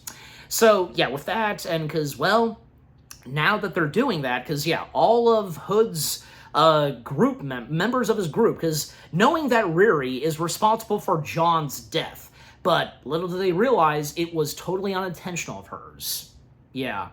And oh boy, because what's going to happen to Zeke next? It's like where he did not want to go into the path that his father was in, being evil and all. Well, little does he realize and all that, just like, he's heading there. He's heading there. And hopefully, if Riri can do something, well, we're going to find out, and as we're going to make our way to the second to last episode. But yeah, so episode 4, Bad Magic. I enjoyed this episode as well. And it's hard to say, like, which of these episodes are my favorites. Probably, this would be one of them. I would say probably the last 3 episodes are some of my favorites. I mean, I've enjoyed all 6 of the episodes, but I'm just saying, like, if I were to choose, it would probably be the last 3. Because once we're up to the last 3 episodes, slowly but surely, shit going down and just getting more intense. Yeah, because where we're up to now in episode 4, post Parker's cousin's passing, his death, and this hits him hard, and with him knowing that Riri is technically responsible, but not really, unintentional, and with what happens to poor Zeke, he got thrown in prison, but the offer that the Hood / Parker gives him, oh jeez, with Ronnie, Riri's mother, knowing a lot more, and yeah, because Riri's life being at stake, and even when, Xavier finally gets to know that there's an AI version of his late sister, does not react to it in a good way, of course, and again, where Natalie, the AI version of Natalie, was disgusted that Riri just having the thought of shutting her down. Yeah. And Natalie took the suit as well. Just leaving her all alone. Where we get to see more of Madeline, and we're introduced to her daughter, and Zelma being played by Regain Alia. I think I might have gotten her last name right. Again, me sometimes. And Regain Alia, having done a lot of other TV stuff, she, and having already done something Disney-related in a few Club Mickey Mouse stuff, if you've seen those. Also being in an episode after Ironheart, an episode of NCIS, the main one, of course, yeah. So again, having done a lot of other TV stuff, including XO Kitty, yeah, I think I got the title right, the show that's on Netflix, if any of you watch that, yeah. So her having been a part of that, so yeah, and with so far how much we've gotten of Zelma, and knowing that she has the same mythical powers and all that stuff that comes from Doctor Strange and everybody else with those powers, awesome. Yeah, and more of Kree Summer shining and all that. And not to mention that by the last two / next episodes, Zelma does become another helping hand for Riri, and that's good to see. Because yeah, where we start off in the second to last episode, we literally see them at White Castle, but I'll get to episode 5 momentarily. But to round off with my final thoughts and all on episode 4, yeah, I had a great time with this one, and what happens next in the third to last episode, all the above. It was great. And okay, so now we come to the second to last episode of Ironheart. Episode 5, titled Karma's a Glitch. Glitch? Alright, description / the story. Riri sets out to create a suit unlike anything she has ever attempted, but at what cost? Now, so with what happens in episode 5? Well, beginning with us seeing Natalie in the iron suit, of course, watching the videos of Riri and the actual Natalie, them talking, and with the AI Natalie trying to copy the actual Natalie's expressions, the smile and all. Well, then suddenly, out of nowhere, Slug snatches the iron suit, locking it in the back of a truck. Well, then meanwhile, and coming back to Riri, where she is, yeah, again, we see her and Zelma at White Castle. How many of you have been to White Castle? Good food, yeah. Well, Zelma, and with them at White Castle, Zelma is explaining to Riri that Dormammu, another Doctor Strange reference? Dormammu, I've come to bargain, yes.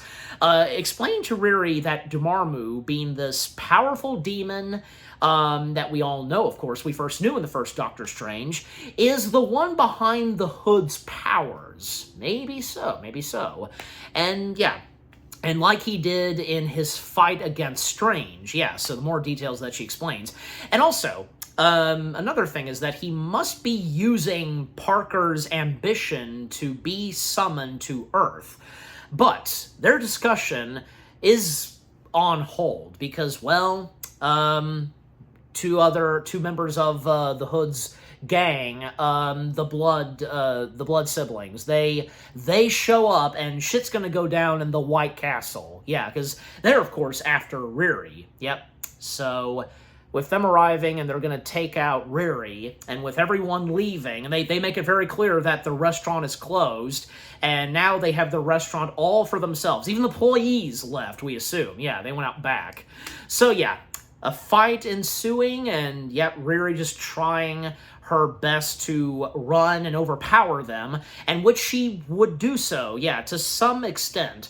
But however, they would quickly drive her to a corner, yeah. But luckily, her protective watch that she still has, having fallen on the ground near the sisters, and before so, and yeah, when they would shoot Riri, the spear would appear out in thin air and blocking the siblings, having them in a force field inside.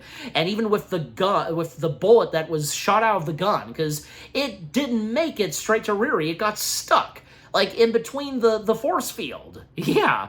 So yeah, but there's more danger on the way though. Yeah, but smart on Riri. Good thing that the watch was there, and even though, because, well, her iron suit was unavailable at the time because, and by the way, because she did make a necklace where she uses it to communicate with and summon the iron suit, but little does she realize that the iron suit was taken in hostage because of Slug. Well, as Riri would attempt to leave the restaurant, Clown stepping in. She's next. However, she doesn't listen to anything that Riri has to say, which that includes, you know, the death of Rampage, the Hood / Parker being responsible for it, and in response, the Clown says to her, you don't know what you're talking about.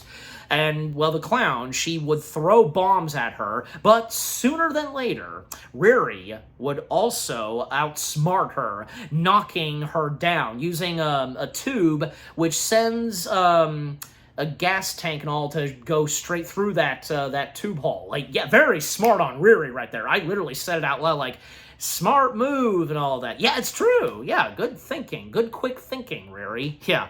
Well, yeah, she would make her way out of there, but yeah, where she would now come face to face with Slug whom is behind the wheel of the truck.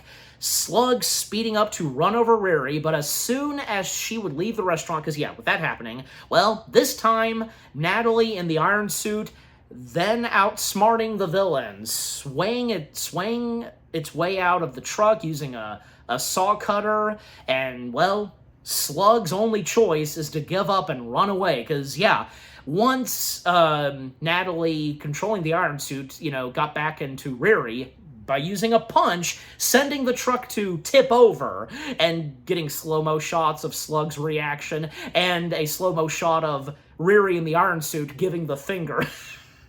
Oh, that's so enjoyable when stuff like that happens. And yeah, because they deserve the finger, so yeah.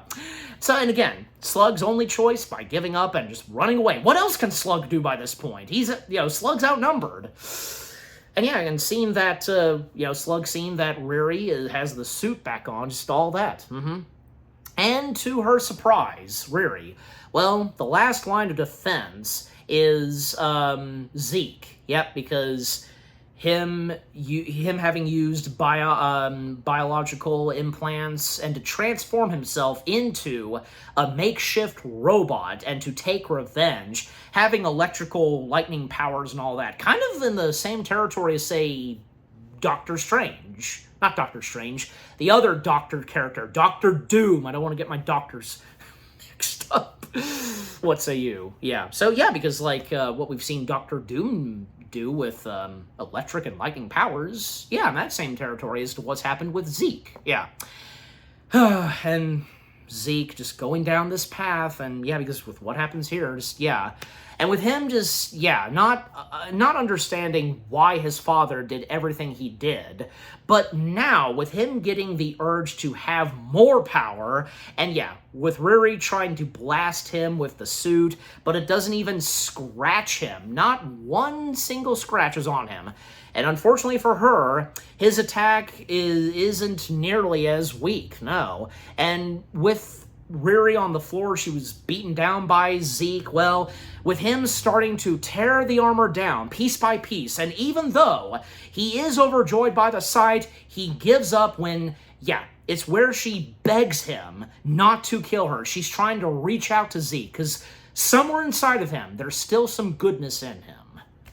And, yeah, with the suit not working anymore, and with him telling her to leave Chicago, leave before anyone else finds her, and for a while, for the Hood to believe that she is dead. Yeah. However, Clown was the only one, besides Zeke, to witness that she ran away safe and sound. She was not killed. Yeah.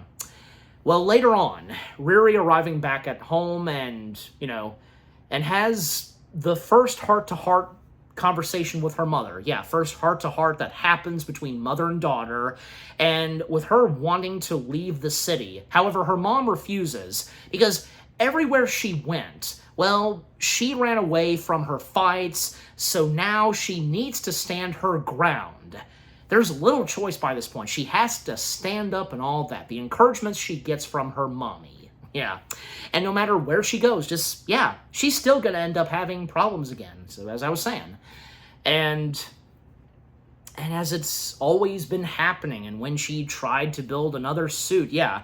And so, well, thus, in order to build a new suit, they would head to Gary's garage. And being there around all the stuff, well, it's too much at first for Riri. And with her just can't unseen the past. The incident that happened where it killed her stepfather and her best friend.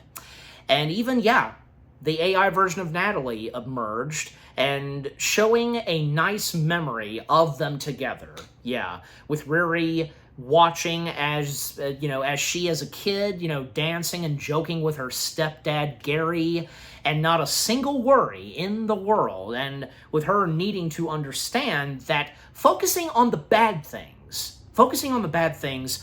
does also stop her from remembering the good times together. Facts. Yeah, flat facts. And even her mother showing her the car that Gary had last fixed. And after Riri got home, yeah, good. A nice, beautiful looking red car. You know the type of car it is. And with her just bought it back. Yeah, she bought it back for Riri. So now, she has all the parts that she needs for the new suit. Yeah, I mean, it's a beautiful car. Like, they're not going to drive it. Instead, they're going to tear it off piece by piece for a good reason, of course. Yeah. And yeah, because even in some of the trailers and all that, we knew, of course, that we were then going to see, I should say, a new iron suit of Riri's that would be red. And coming from that car, it's awesome. So, what would happen next? And while she's preparing for the next battle, well, coming back to the villains, with them celebrating their last victory, Zeke, well, just, can't quite tell exactly how he killed Riri, supposedly, to the Hood. And this does make Parker / the Hood suspicious of him. But however, the clown stepping in, making a cover story to save Zeke's back, and, well, the Hood does believe this. Yeah. And then she would, start to doubt her leader, and even asking Slug to find Rampage's autopsy reports. Yeah. Now she did finally listen, and on account of what Riri tried to tell her. Yeah. Well, the next day, we would see where Clown confronts and asks Parker / the Hood about Rampage, and by even showing him the autopsy report. And Parker, he doesn't admit to having killed him, but he would fire Clown all the same. And even when the others, because they tried to stop their fight, it was getting out of hand, and even when Slug tried to intervene, well, Parker almost killed Slug. And yeah, and the Hood is just taking bigger control of him every second. They know this. And when they tried to tell him, but he's not having it. He gives no shits. And now he just doesn't want any of them in his crew anymore. So he fires them all and tells them to get out. And that's the last we see of them. I was wondering, and it made me think, and even towards the end of this episode, could it be possible that the gang members, they might turn over to Riri? It would seem like that, right? But no. No, they don't. That's literally the last time we see them. They get on the elevator, it closes, that's it. We see no more of them. Well, I mean, don't you think, like, if you might have had the same feeling, too, and thought when watching this episode, that maybe possibly they would turn over to Riri, and where, because they could be redeemed and such, but nope, that didn't come to fruition, is what I was thinking, but not that I'm complaining, I'm just simply saying, is we have those thoughts, like, but they just sometimes don't happen, Anyways, and even, like, say, it makes sense if that were to have happened. But, well, it was the writer's decision. Not that I'm complaining, just, what can you do? Anyways, so, with what happens next, and coming back to Riri, well, her just not finding a good enough power source for her suit. And so she would call up and bring in Zelma for her last resort, where she's going to fight magic with magic. And with her and her friends getting together and to help her build the new suit, and even Xavier, of course, popping in. I mean, we, of course, knew that he probably would, right? And he forgave Riri, and after reading a note in the gift that Riri gave to Xavier, the new headphones. And also, speaking more of the headphones, there was a moment where early on in the show that Xavier explained that the old headphones that he was wearing, well, because he let his sister use them, and she always left some scratch marks on them. And even with her passing, because the memories that he has, and with that, it's understandable. And even when the headphones did finally die, then of course he would turn to the new headphones that Riri got him. And the note that he would discover that was from that gift, which on the back of the letter, it had the symbol of Star Trek. Because again, both him and Riri, being Trekkers and all that, especially Xavier. And although Xavier does disagree with what she did unintentionally, he does understand her. He can, and that's good to see. Great to see. Yeah. So from Xavier to of course Zelma and Riri's mother, and Landon also being there too. Yep. And on account that, well, there was a moment where early on in the show Riri had to borrow Landon's wagon. So yeah. Well, now they're making good progress. Good to see, now that they've all come together. Well, meanwhile, coming back to Parker / the Hood, because he would also make his move, as he would take control of Zeke's body, because by this point then, yeah, Zeke was attempting to leave Chicago as well, and even where he even told his, bitch neighbor, Heather, that, you won't be seeing me anymore, bye. And man, Heather had to say it out of her mouth, mentioning his late father, insulting him, insulting Zeke and such. And Zeke, by this point, he's had enough of her shit. He makes that very clear, and, he's gonna do something. Well, what's he gonna do? Well, he's gonna go for her flowers. He did that early on. He cut some of her golden flowers and such. Yeah, the specific name of the flowers that they have, just, yeah, and if you know. And he was gonna use his electric powers, and Heather, she was gonna make her way into her house and gonna have her husband call the cops. Yeah, that's the last we see of Heather. Sayonara. Yeah, is it me or, Heather kind of acting like a Karen and such? Because duh, But a bitchy neighbor, to be precise. Anyways. And, well, because he was trying to aim for her flowers, he had no control. Because, well, the Hood stepping in. Because, yeah, again, having control of Zeke's body, his modifications and all that, and now with him having to obey everything Parker / the Hood says. Like, he has no other choice. And even though he's completely against this, well, the Hood is in complete control of him, so what can he do, really? So yeah, and in broad daylight, because with them going to the mansion Parker had tried to rob years ago with his cousin, so now that Zeke's alongside with him, because now they're unstoppable. So, and when they make their way into the mansion, and Zeke, he has to he apologizes to all of the security guards that, this is not his doing, this is Parker's doing. Well, when they make their way inside, because, yeah, Parker being the only one that goes inside the mansion while Zeke holds off the security guards, we surprisingly discover that the mansion that, and those years ago, that Parker and his cousin, they tried to rob, it turns out to be the mansion of Parker's father. It's his father's mansion. And all the companies that he stole in the last couple of months, they were all related to his own father. And now, he wants everything the man has, and that he never gave Parker attention. Yeah, as I did mention, at an early age, his father abandoned him. Yeah, not giving Parker any attention, abandoning him, and even after his mother had passed, when he was a child, just 12 years old, and now he wants revenge. And after Hood would use his magic to threaten his old man, well, his father does finally give up and give him everything, because, well, of course, Parker was not letting his old man off the hook that easily. Either he signs on the paper, or he's going to use a knife and all that. By the throat. And at the same time, well, Riri is finishing building the armor, but the only thing left to do now is by connecting it to the power source.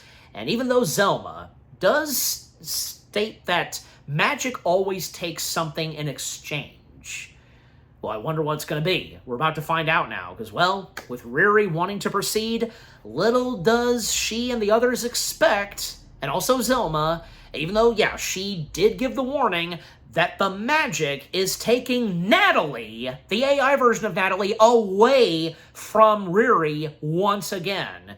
And, well, Zelma, she can't do anything. Neither can Riri. Nobody can do anything.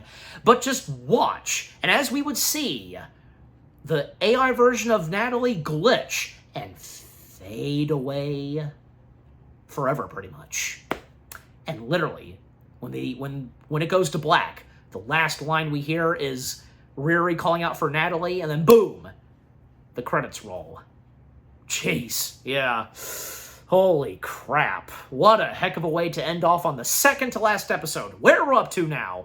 Good God almighty, ain't it the truth? Yeah, and if, of course, for any of you that were enjoying the second to last episode, and you were getting into the suspense, what goes down, what's left in the second to last episode, what the Hood is now doing next, now that he's made his way to his father's mansion, having control of Zeke, it's down to just him and Zeke. His gang, now fired, and we never see them again. And where Riri is making good progress, but with the magic combining with the technology, it comes with a price, where the magic takes Natalie. Yeah. Oh, man. I tell ya, the fifth to last episode of Ironheart was, yeah, unbelievable. Just, yeah, I had a good time with it. Everything that happens and what goes down, where we're up to now in the second to last episode. Man, because up to where the gang of the Hoods, they do turn against him. They realize that he's really messed up, and on account of the Hood, what it's doing to him, when things went downhill in the last episode, and yeah, because there was some heartbreak going on, but eventually it was patched up, and with those that Riri cares for, they come together, they help her out, and on account of building the new suit. Yeah. And also I did like that montage of, yeah, because we're, the days going by and, them spending time constructing and building the new iron suit for Riri's, and some funny moments here and there, like, some coming from Landon and all. And also, like, when Xavier first showed up, he brought them all a cup of coffee. With the exception of Landon, he got juice. Well, he's a bit too young for coffee, wouldn't you say so? Yeah. Anyways, yeah. It just again, overall, episode 5, man, because what happens next and what is, like, what we don't know yet and with what's going to happen, just like, oh my gosh, like, yeah, the suspense building up, and as we get to the 6th and last episode, oh boy. But yeah, just overall, I had a good time with episode 5. Again, being titled Karma's a Glitch. Yeah. Alright, so now with episode 5 finished, we now come to episode 6, titled The Past is the Past. Fitting title. Alright, description / the story. Riri builds her most powerful suit yet, but she's unsure if it's enough to beat Parker and the Hood. Okay, and first off, I almost forgot to mention him, whom plays Parker's on-screen father, whom plays Arthur Robbins, and also being the CEO of Artworks. Actor Paul Calderon, if I got his last name right. I feel like I do, but just, again, me sometimes. Another fantastic talent, and with how much we get of him in this piece of MCU, and other movies and shows that he's best known for, like, yeah, being in Tarantino's Pulp Fiction, and also being in another film that Tarantino also worked and directed on, 4 Rooms, if you've seen that. Also having been in, say, King of New York and The Last Castle. Yeah. And amongst other things that he's been in, other TV stuff, and yeah, so again, with him playing Arthur Robbins, and Arthur Robbins, again, being the CEO of Artwork, so could not forget to mention him as well, so yeah. And yeah, I mean, the chemistry between Arthur and Parker, golly, and where Arthur does establish very clearly to his son that he didn't want him, being that kind of person, that kind of father, that really didn't want to be a father in the first place. Good God. Yeah. It's sad, but it happens sometimes. And, just the way that, we see Parker take this and where he's going after revenge, we get it, but, it's still a wrong thing, and on account with the Hood having taken control of him. Even Arthur, he did notice what was going on with his son, because the roots and all that are still growing, like, up to his neck and to his face. It's just getting worse day by day, and because we're up to the 6th and last episode, we are to expect, clearly, him really just, him unleashing hell because of the hood and all. Yikes. Okay, but to now dive in and break down the last/6th episode of Ironheart itself, and speaking more of Parker, because getting another flashback like what we saw, where we saw Parker and his cousin John breaking into the mansion, which turned out to be, it is Parker's father's mansion, and they were separated for a little bit, and Parker, well, with him trying to escape, but he can't, where, he made his way to the gate, but it's locked, so then he would make his way down a hill, and where there's a tunnel nearby instead, it's on the road, and with the mansion guards, they're still on his tail, and they have him surrounded on each side of the tunnel. Then a strange man suddenly appears out of nowhere and offering Parker a way out. And he would point that there's a door that literally just showed up right there inside the tunnel, which being a pizzeria. And thus, Parker would take that way. Entering, and thus, out of nowhere to the guards, he just disappeared like that. They did not see any of that. But Parker, he can't understand whom this man is, and still, because this guy, because with having enchant him, and also with promises about his potential, and by asking what he truly wants, he's asking Parker what he truly wants. And when he says that he wants to be richer than his father, greedy and all that, dirty and such, and with the stranger saying that he'll give him the tools to do just that. And thus he would accept, it's a deal, handshake and all, and and even he gives Parker, the stranger, a magical cloak. It was his, but, well, now he's passed it on to Parker. And with him now sitting in front of a feast, and because where we pick up now, present time, and because him achieving that objective, and as I've mentioned, as I was saying, where, each of the episodes, the way they show the title of the show, well, up to this episode, it's literally like pieces of food that make the lettering of Ironheart. It's very clever, But however, with him still not being satisfied, Zeke, him, saying that he's silly and that he's somewhere he doesn't belong. He's talking directly, of course, to Parker, and to which Parker actually does agree to. And then the two of them would leave the mansion for a new, unknown mission. Well, we'll find out what it is a little later. Then coming back to Riri, because, well, her being shocked by her loss, the AI version of Natalie, but, she still has other things to do, and with her flying to Parker's place, and, as quickly as she can, and by meeting Zeke there, and, well, Zeke, serving, he has no other choice but to serve as his bodyguard, because Parker forcing him to do so, again, having control of Zeke.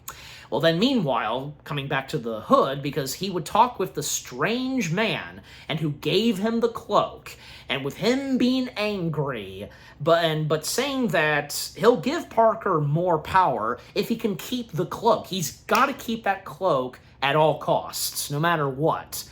And even because the stranger that we finally see in this episode, we did hear a little bit of him early on in the show when he was trying to call out, because that was technically him, but we would not yet see him until the very last episode. Figures, And coming back to Riri, because with her finally convincing Zeke to stop fighting her, but with him still in Parker's control, well, he has no other choice. And with him, with him, he can only warn her of his following attacks, give her the heads up and such, what fighting skills he's going to do next. Gonna swing this punch and that. And thanks to that, well, Riri, she can now hit him in the groin, of course. That's anybody's weakness. To which is, of course, the only way to reset him. And thus, while he's in pain, because she hit him in the groin, he now says that he still has business with her. He's talking about, of course, the Hood still having business with her. And, Obviously, at some point, the Hood would then begin to learn and realize that Riri was alive all this time, and Zeke did not kill Riri. Well, it doesn't, it doesn't feel like, dangerous enemy anymore to hers, yeah. And yeah, it's a good thing that Zeke, now being redeemed and such, and no longer going in the dark side path and just like say what his father was like. Because Zeke is who he is. He is his own being. So, now it's Parker's turn, of course, to take a beating. Yep, so now the attention is turned where it comes down to Riri versus Parker / the Hood. And with Riri surprising him with her magic suit, and which doesn't let him use the cloak to hide. Yeah, because once he does turn invisible, her unleashing the magic. It's amazing that Riri managing to find a way to combine magic and technology together. Yeah. You can only imagine how say, each Stark and Stephen Strange feel about that. You know what I'm saying? Just like, yeah. Anyways, but however, well, the demon's powers, yep, by that point, really possessing Parker. And with him beginning to transform, with his skin changing, his eyes just turning black, his nails becoming claws, coming like a half-beast, yeah. And, yeah, with him viciously jumping towards Riri like a manging wolf or something, yeah. And him now starting to tear into her armor, and while Riri activates an emergency protocol, but however, the suit explodes before that. But man, I tell you, and what did I say early on, because it was bound to happen with what the Hood was going to do next, make Parker a beast and all that, just go ballistic. Yeah, good God. Well, after the explosion, Parker then seeing Riri defenseless and hurt, and he would tell her that he trusted her, but it's far too late for that, because, well, when he has his guns whipped out, and when he shoots at her at the head, well, the bullet passes through her, because little did he realize, it's a hologram! She got him! Nice trick there, Riri. Good, that was awesome. Love those moments. And, well, because that, of course, being a distraction, because of that, the actual Riri, undecloaking and quickly taking off, taking down Parker and removing his cloak, and which leaves him lying powerless on the ground. But it'll be for a good reason, because now the pain and suffering, him being the puppet on the strings, is no more. And hopefully, Parker can be redeemed in some way. We can only hope for the best for him. Yeah. Well, however, when she does exit the scene, she went down the elevator and going downstairs and all, the place has changed. And, well, the strange man, I think it was obvious it was happening. He would appear, and, yeah, and he would force Riri out of her suit.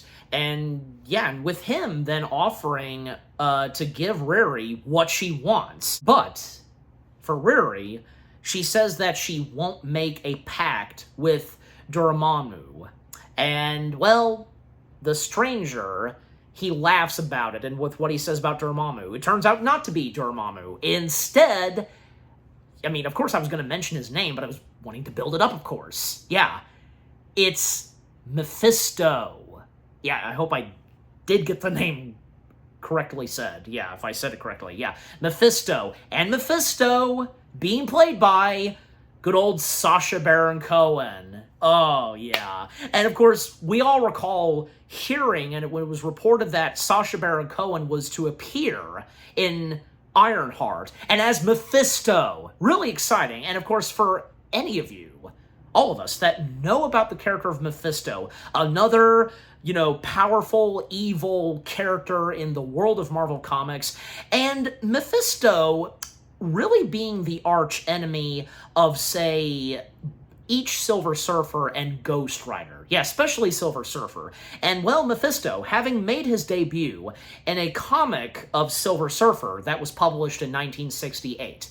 And there have been other Marvel superheroes that have, come face-to-face with Mephisto, like Spider-Man being one of them, but again, overall, it's mostly Silver Surfer and Ghost Rider whom they've come face-to-face with of Mephisto, and Mephisto being arch-enemies of each of them.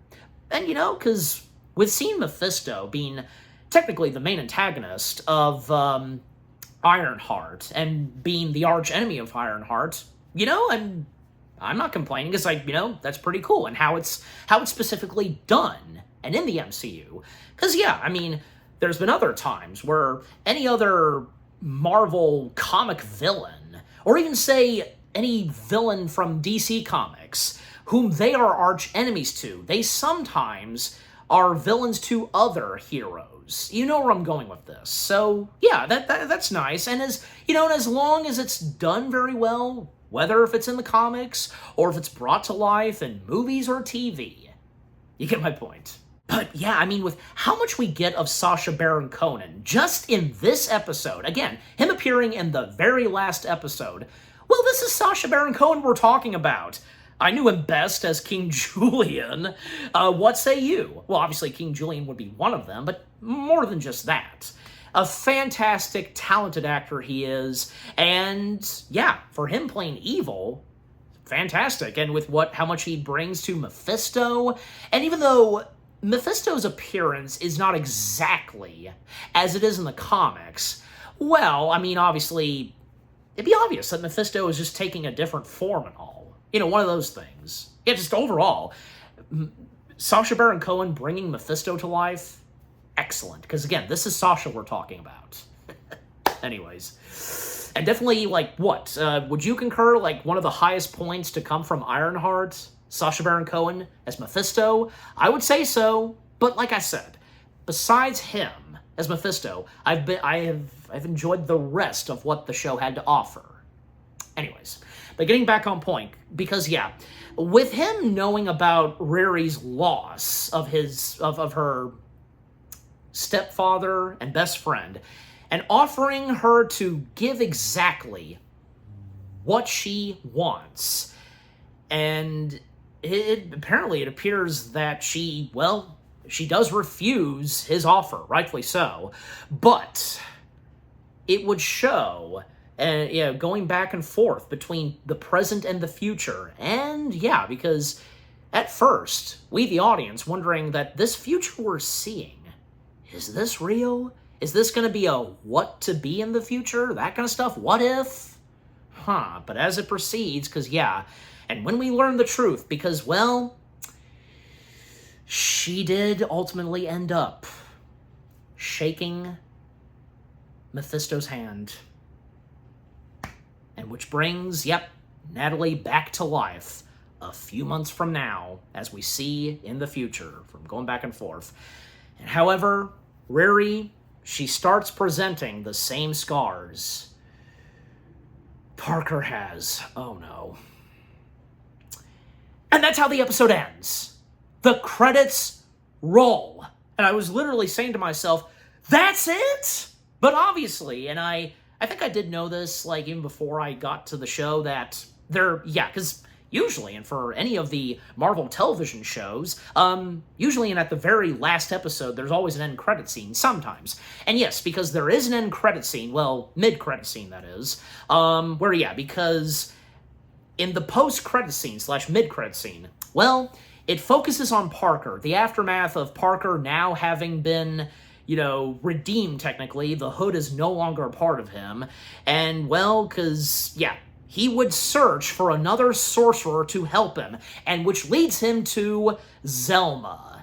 And, well, we can only hope that this is going to go well. And we can only hope for the best for Riri, because, it's nice to see that Natalie came back. Not even say Gary also came back. Well, because, only one was enough, and just, that kind of stuff. So, yeah, it was Natalie that came back.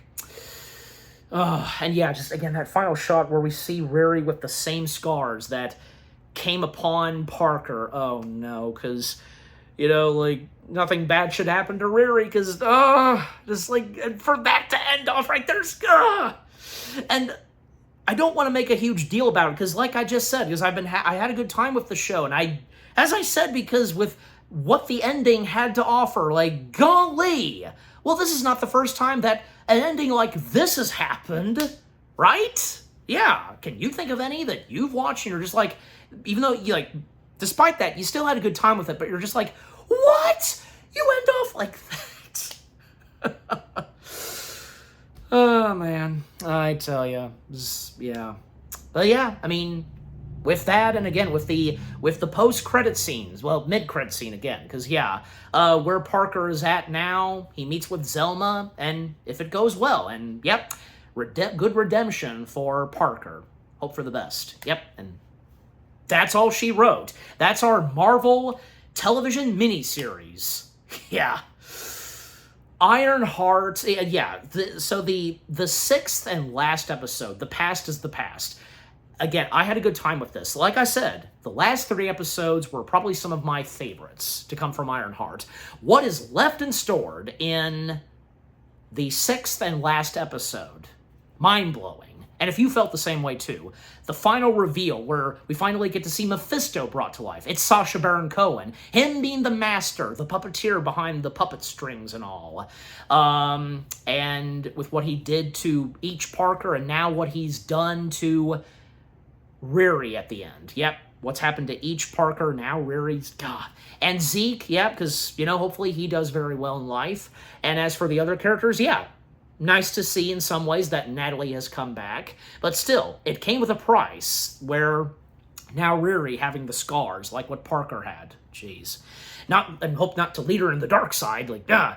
And yeah, nice to see that, well, with Parker, like, with what the Hood does to him, more great action we see, and more that we see of Riri in the new iron suit. Awesome.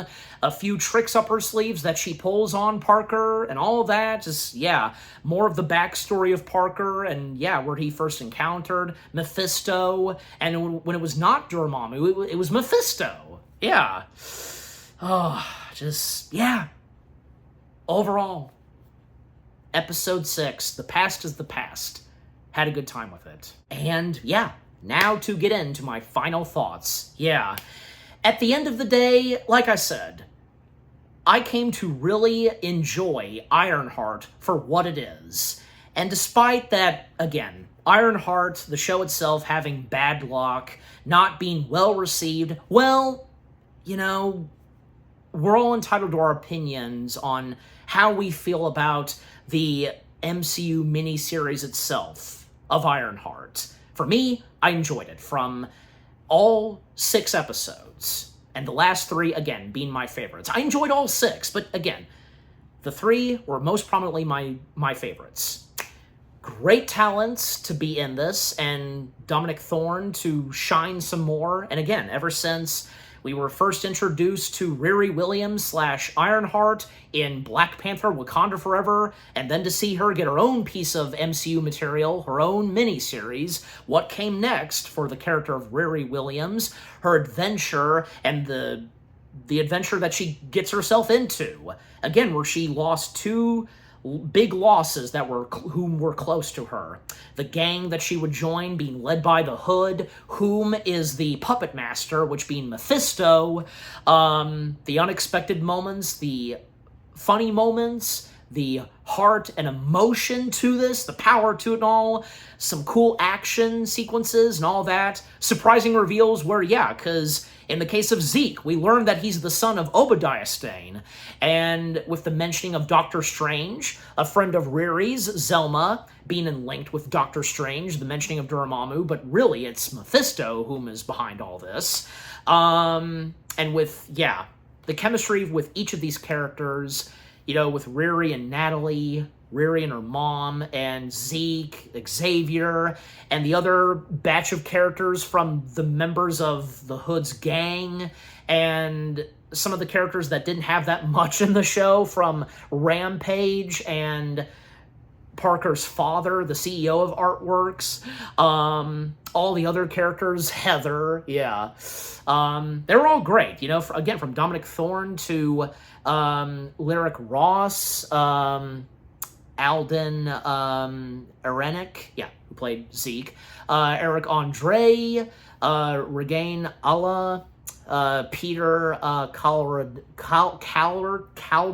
yeah, Sacha Baron Cohen, Jaron Merrill, Shakira Barrera, Manny Montana, LaRoyce Hawkins, played Gary, Harper Anthony, played Landon, Jerry, Zoe Terakes, yeah, Angie White, Ronnie Williams, and Cree Summer, all of the cast members, they were all fantastic, and Sonia Dennis, who played Clown.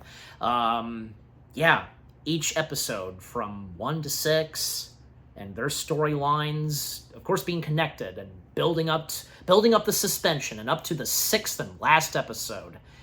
Jeez, yeah.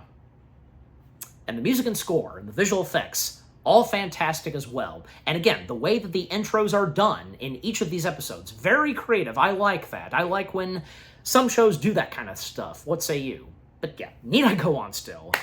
Again, and overall, Ironheart, it is what it is. It has its audience, it does not. Me being one of them that really enjoyed this, and I'm sure the same would go for some of you. And I'm giving Ironheart, well, why not?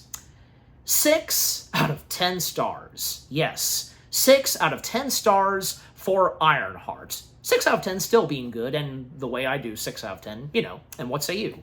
How you do 6 out of 10. And yeah, and what about you guys? What did you think of Ironheart itself? What was your first impression on the miniseries itself? And again, when we were first introduced to Ironheart / Riri Williams in Wakanda Forever, what did you think of her when she was first introduced in the second Black Panther film? You enjoyed her, and with Dominic Thorne brought to the character at first, and then to see her shine some more in her own piece of material in the MCU on Disney+. And your first impression on the show itself, like when the trailers came out, and when the show itself came out, all 6 episodes, if any of you, like me, had a good time with the show, which were some of your favorite episodes, favorite moments that you did not expect? You had some good laughs, chuckles, you felt the emotion and power, tear-jerky, favorite characters and favorite performances, favorite lines, and if Ironheart would be in your list of your top favorite Marvel television shows on Disney Plus in the MCU. Yeah. And for any of you that have read the Ironheart comics themselves, as well as any Marvel comic that has Mephisto. Yeah, if some of you were okay with how the Ironheart show turned out, the more we saw of Ironheart brought to life, as well as in the show, seeing Mephisto brought to life, and it's Sacha Baron Cohen. Yeah. Just, again, need I go on still? Again, overall, what did you think of Ironheart itself?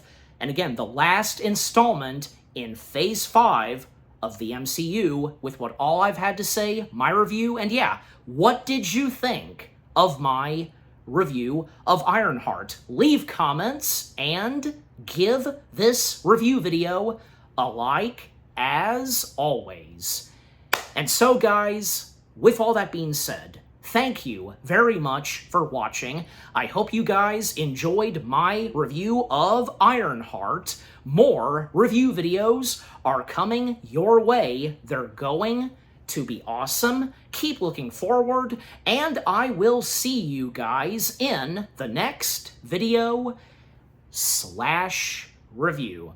And, well, what came next in the world of Marvel television, the MCU on Disney+, and with Phase 6 now coming in, well, the first installment of Marvel television in Phase 6, and speaking of Wakanda, well, it is something Wakanda-related in animation. You, of course, know, but yeah, stay tuned for that. Take care, peace out, and Avengers, assemble.